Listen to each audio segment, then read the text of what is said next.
Hello, welcome. It's Frances here, and I thought in this video I might just talk a little bit about the Triple Goddess and how that's made its way into paganism, and in particular how the Dark Goddess has been interpreted through this aspect. Now, by the Triple Goddess I mean the Maiden Mother Crone aspect that many of us within paganism and in particular contemporary witchcraft are familiar with. Each aspect associates with a phase of the moon. The maiden is the waxing moon, the fall is the mother, and the crone is the waning aspect of the moon. So when you're talking about the Dark Goddess, it's usually the crone or the waning aspects of the moon that are sort of all lumped in together. And as I have explained in my book Encountering the Dark Goddess, A Journey into the Shadow Realms, this causes a lot of issues in particular because the Dark Goddess as such actually stems beyond the crone aspect.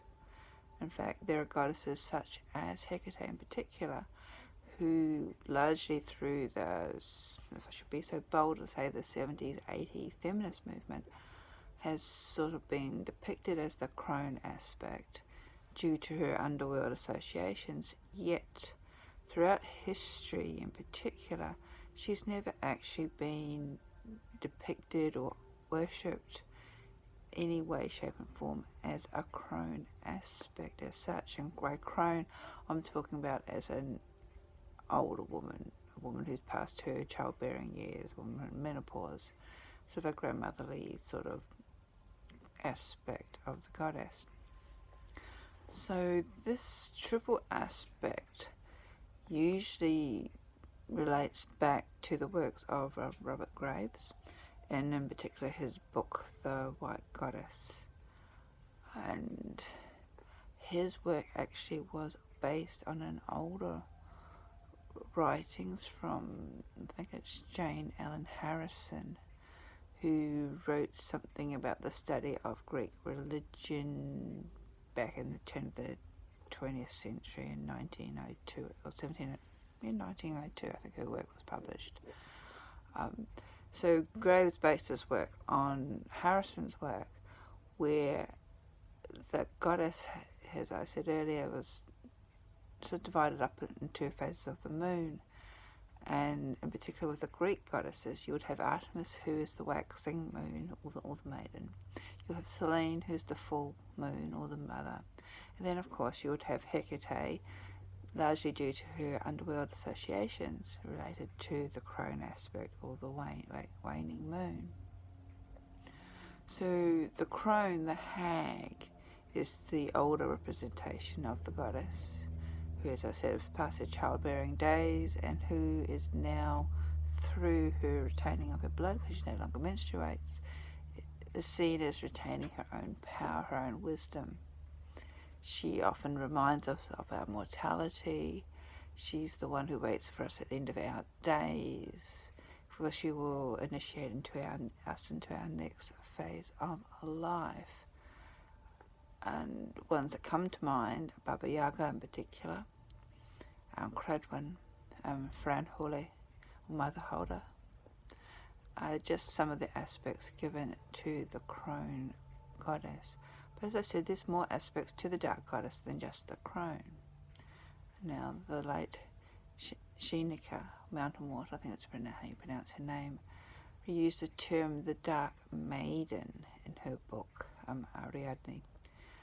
And the Dark Maiden related to the aspect of the goddess who was more maiden-like, who was a bit of a seducer, who's a sorceress, and who ruled our suppressed desires. So she was young and sensual, and she was enchanting and really beautiful, and she would sort of like tempt us to probably step outside the norm or what is deemed as niceties within society.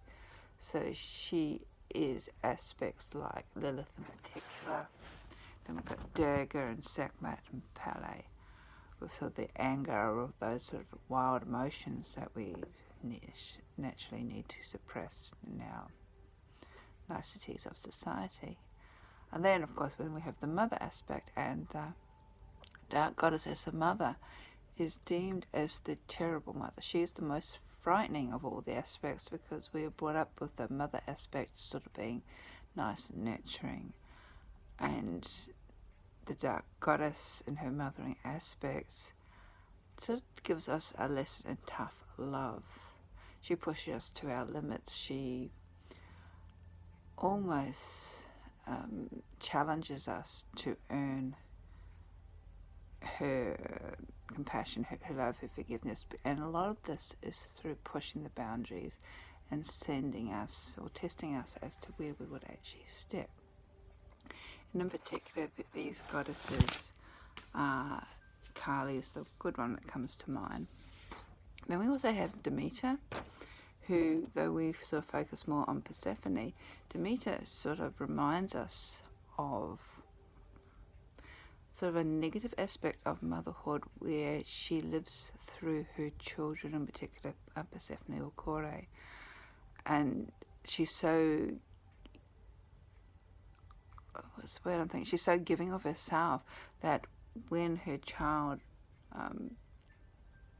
leaves home and you've got the empty nest syndrome, she doesn't know how to regain her own life again, because she's given all to her children and her family. And a lot of women find that today, especially stay-at-home mothers, because that has been their whole world. And the terrible aspect of the dark mother is a reminder that everything has to come in balance. And while it's good to nurture and give our love to other people, we have to be able to give that back to ourselves as well. So there's the triple aspect of the dark goddess in particular. Then there's a fourth aspect. Likewise, there's a fourth aspect of the moon, and that's the dark moon, which usually occurs just before the first sliver of the new or the waxing moon. And this, to me, is the true aspect of the dark goddess, where she sort of shape-shifts in between. She's not Maiden, Mother, Crone. She's all and neither. And when we start pigeonholing her, this is when we start getting into trouble. And Emma Stel-Orr, in her book, Kissing the Hag, wrote that the dark goddess, the primordial aspect of deity, birthed us. By her touch, she awakened the darkness within our own souls, allowing us to perceive and reflect on the things around us. For without this reverence, we are lost.